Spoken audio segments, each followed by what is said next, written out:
Right, ఇక తెలంగాణ సర్కార్ next target కేటీఆర్ఏనా? అన్ని కేసుల్లోనూ ఎఫ్ఐఆర్లలో ఆయన పేరు చేర్చబోతున్నారా? ఇందుకోసం పోలీసులు పక్కా సాక్ష్యాధారాలు సేకరించారా?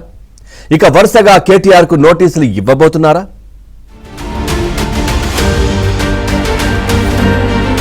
కేటీఆర్ పేరు వినిపిస్తున్న అన్ని కేసుల్లోనూ త్వరలో ఆయనపై చర్యలు తీసుకోవడానికి తెలంగాణ ప్రభుత్వం సన్నద్ధం అవుతున్నట్లు తెలుస్తోంది.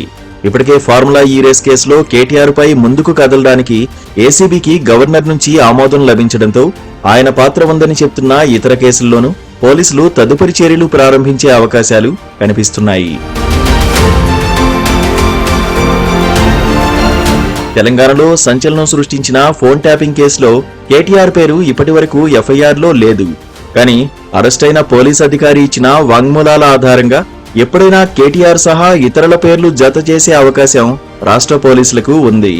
అలాగే లగచర్ల కేసులోనూ ఇప్పటికే అరెస్టైన మాజీ ఎమ్మెల్యే పట్నం నరేందర్ రెడ్డి, బీఆర్ఎస్ స్థానిక నేత సురేష్ వాంగ్మూలాలు, ఫోన్ కాల్స్ వివరాలు, ఇతర సాంకేతిక ఆధారాలతో కేటీఆర్ పేరును నిందితుల జాబితాలో చేర్చే అవకాశం ఉంది.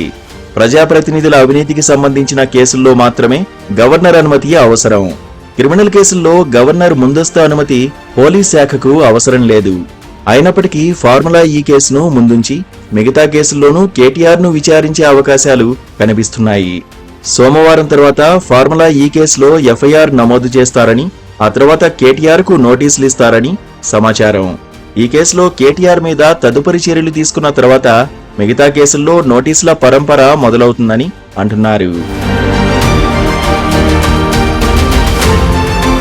పక్కాగా సాక్ష్యాధారాలు సేకరించిన తర్వాతే నిందితుల్లో కేటీఆర్ ను చేర్చే విషయంలో ముందుకు వెళ్లాలని పోలీసు ఉన్నతాధికారులు భావిస్తున్నట్లు సమాచారం. సంధ్యా థియేటర్లో జరిగిన తొక్కిసలాటకు సంబంధించి హీరో అల్లు అర్జున్ ను అరెస్ట్ చేయడం ద్వారా వివిధ కేసుల్లో వాంటెడ్ లిస్టులో ఉన్న వారందరికీ ప్రభుత్వం ఒక ఝలక్ ఇచ్చినట్లయిందని మాజీ పోలీస్ అధికారులు అభిప్రాయపడుతున్నారు.